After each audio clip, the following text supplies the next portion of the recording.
अच्छा, दिवाली में क्रैकर्स कौन कौन जलाता है?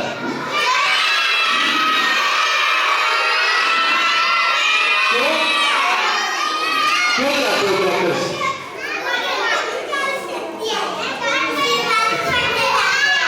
क्रैकर्स नहीं जलाने चाहिए।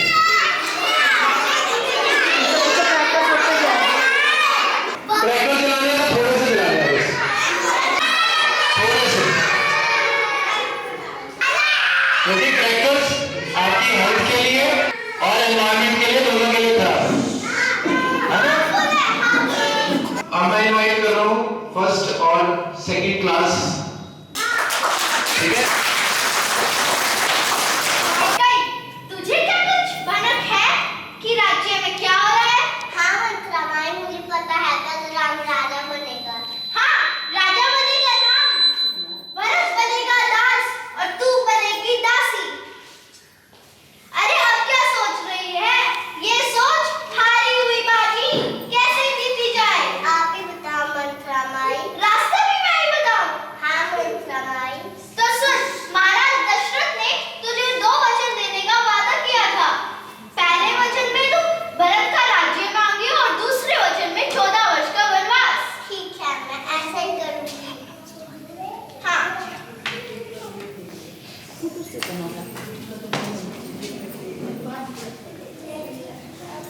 महाराज, क्या आपको याद है आप 2 वचन दिए थे? हाँ महारानी, मुझे याद है। आपको क्या चाहिए? मेरा पुत्र भरत राजा बनेगा, राम को 14 वर्ष वनवास हो। ये क्या कह रहे हो महारानी? ऐसा नहीं हो सकता। मुझे अपने 2 वचन चाहिए, नहीं तो मैं जीवित नहीं रहूंगी।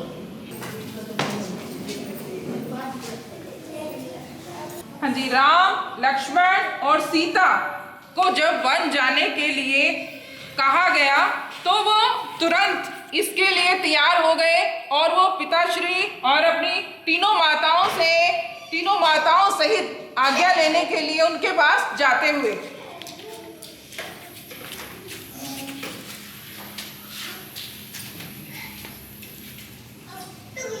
प्रणाम माताजी, प्रणाम पिताजी। मुझे मंजूर है, मैं वनवास जाने को तैयार हूँ। पिता के वचन का पालन करना हर एक पुत्र का धर्म होता है। मैं भी आपके साथ चलूंगी, क्योंकि एक पत्नी का भी प्रथम कर्तव्य उसकी सेवा होता है। मैं भी आपके साथ चलूंगा भैया, मैं आपके बिना जीवित नहीं रह सकता।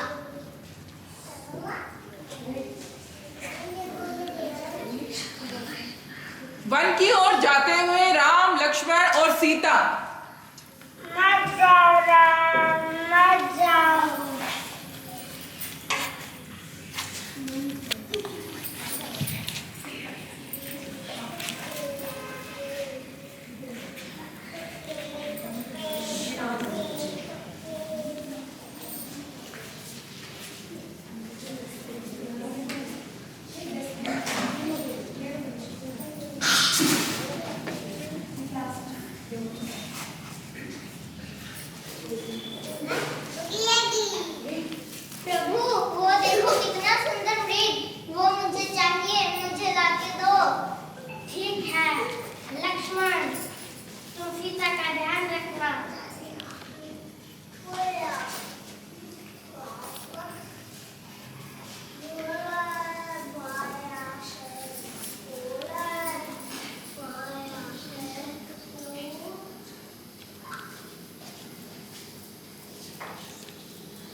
मेरी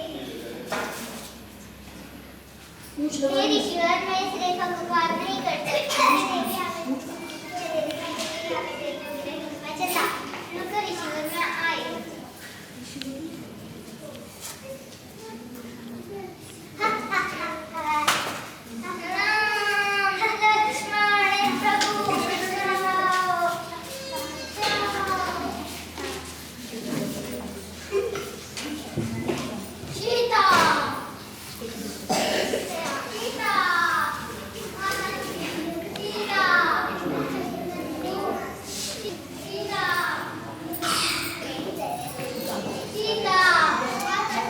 सीता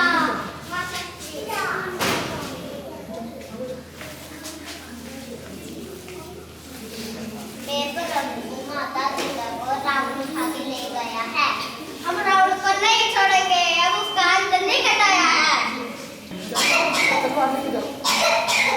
हाँ जी, अब रावण और राम के बीच ऐसी युद्ध की घड़ी आ चुकी थी जिसमें सीता को वापस लेके आने के लिए राम और रावण के बीच घोर भयंकर युद्ध होता है।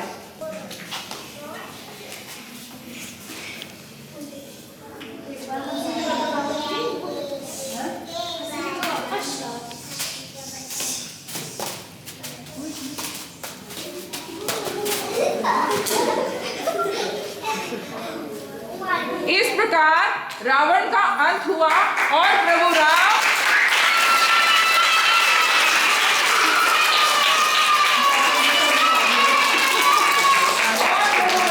सीता माता को वापस अयोध्या लेकर आए।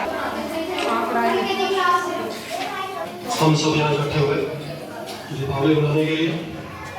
आप सबने देखा कि कैसे राम और रावण कैसे युद्ध हुआ, क्यों हुआ, ये सब आप जानते हैं, आपने देखा भी और सबको पता ही है कि कैसे राम को वनवास हुआ, वनवास के बाद सीताहरण हुआ, सीताहरण के बाद भगवान राम और रावण का युद्ध हुआ, जो आपने भी देखा भी है और सबको पहले पता ही है। तो ये दीपावली इसलिए मनाई जाती है, इसीलिए मनाई जाती है कि जब राम वनवास गए, जब रावण को मार करके वापस आए, अयोध्या वापस आए, तो सब ने अपने अपने घरों में खुशियां मनाई, दीप जलाए, मिठाइयाँ बांटी, खूब खुशियां मनाई। तो खुशियाँ, इन्हीं खुशियों के पीछे ये कारण था कि सब लोग अयोध्यावासी उसी कभी खुशियों में खोए हुए झूम झूम कर नाचे गाए। तो अभी मैं आपको बताना चाहूँगा, पिछले हफ्ते मैंने एक आर्टिकल भी लिखा था, शायद आप लोगों ने पढ़ा होगा कि त्योहारों का मौसम हो गया, खूब खुशियाँ मनाए, रल मिलकर मिठाइयाँ खाएं, मिठाइयाँ बांटें, मिठाइयाँ खाएं। लेकिन उसके साथ साथ एक चीज़ और लिखी थी कि हमने सिर्फ मिठाइयाँ खाकर या मिठाइयाँ खिलाकर ही एक दूसरे को मीठा नहीं कराना, लेकिन हम मीठा बोल कर भी एक दूसरे को मीठा करा सकते हैं। आपने पढ़ा ही होगा, तो मैंने आर्टिकल लिखा था। तो मतलब कहने का यह है कि सिर्फ हम खाने पीने से ही खुशियाँ नहीं मना सकते, हम एक दूसरे का साथ देकर, एक दूसरे की खुशियों में शामिल होकर, एक दूसरे से मीठा बोलकर भी हम ये खुशियाँ मना सकते हैं। ये खुशियाँ रोज रोज नहीं मिलती, कभी कभी अवसर मिलता है त्योहारों के मौसम में, खासतौर पर हम इन खुशियों को मनाते हैं। तो मैं इसके पीछे आप सबको एक छोटी सी कहानी सुनाना चाहता हूँ, आपसे शेयर करना चाहता हूँ, जो पिछले में पढ़ी थी कि कैसे ये कहानियों, पहली बात तो कहानियों क्यों सुनाई जाती है, कहानियों का मकसद क्या होता है। कहानियों का मकसद होता है एक मोटिवेशन और साथ में शिक्षा, हमें शिक्षा भी मिलती है और मोटिवेशन भी मिलता है। तो ये एक छोटी सी कहानी इसी के ऊपर है, मैं आपको सुना रहा हूँ कि एक मैडम स्कूल में गई, तो नई नई गई थी, तो उसको 6th क्लास के बच्चे पढ़ाने के लिए मिले। तो वो क्लास में जाती, बच्चों को पढ़ाती, सब बच्चे बड़े अच्छे पढ़ते, लेकिन एक बच्चा, राहुल नाम का बच्चा था, वो ना तो पढ़ाई में ध्यान देता था, ना पढ़ता था, ना किसी और चीज में ध्यान देता था, मैंने जरा घूमने पा करके आता था, वो बिल्कुल भी कहीं पर भी ध्यान नहीं देता था।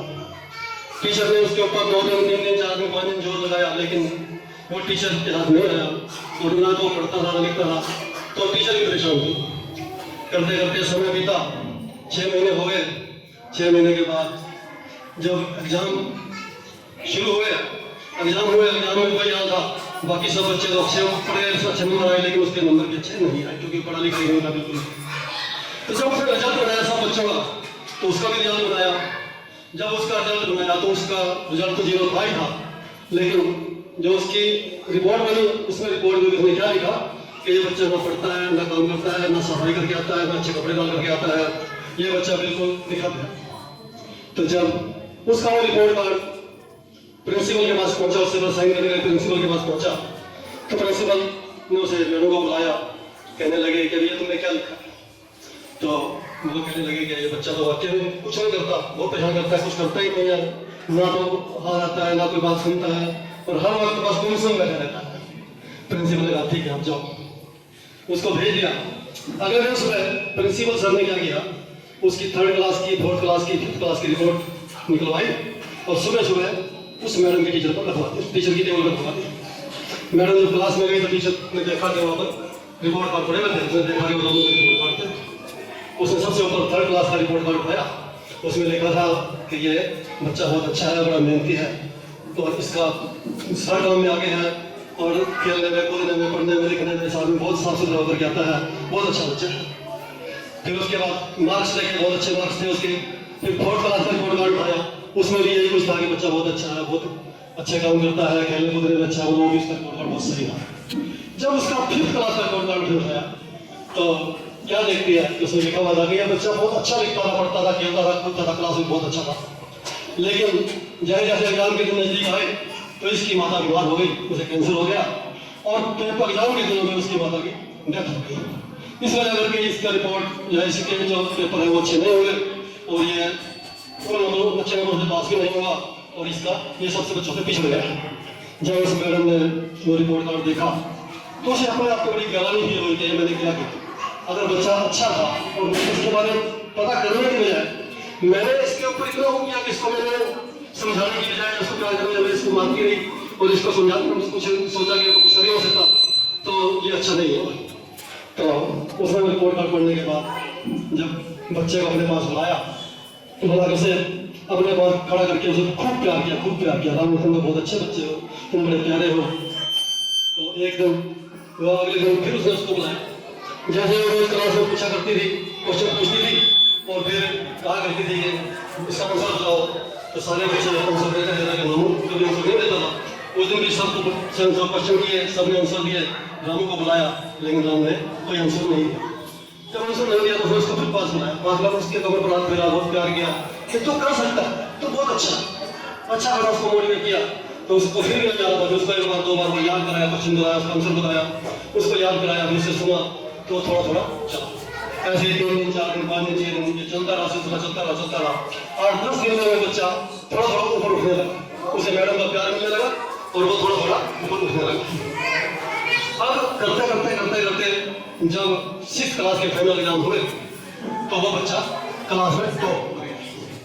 जब टॉप कर गया तो लगा कि वाकई में ये बच्चे में तो दम है, लेकिन ये हमारी गलती थी जो हम इसको आगे नहीं बढ़ा। तो अब वो बच्चा अगले क्लास में गया, 7th में गया, वो मैडम तो उसको नहीं पढ़ाती थी, उसकी मैडम बदल गई थी, लेकिन वो बच्चा भी उसको अपनी माँ की तरह समझने लग गया। और वो रोज जाता, पहले मैम के पास आता, मैम को चरण स्पर्श करता और फिर अपनी क्लास में जाता। ये सिलसिला जब तक वो स्कूल में रहा वो चलता रहा। जब स्कूल छूटा और उसके बाद फिर आगे गया, फिर पढ़ा लिखा, खूब पढ़ा लिखा, और करते उसे बहुत अच्छी जॉब मिल गई। और वो दिल्ली में रहता था, दिल्ली से उसको जॉब मिली बॉम्बे में, तो बॉम्बे चला गया। वहाँ जाकर उसने जॉब की, 2 साल बाद उसकी शादी का समय आया। जब उसकी शादी का समय आया तो उसने एक जो है पति तो सबको निमंत्रण दिया, लेकिन अपनी इस मैडम को उसने निमंत्रण दिया, क्योंकि उसे माँ से अधिक मानने लग गया। उसको निमंत्रण दिया, साथ में उसको एक टिकट भी भेजे कि आपने शादी में जरूर आना है और आपके बिना मैं ये शादी नहीं करूँ, ये उसने लिख करके भेजा।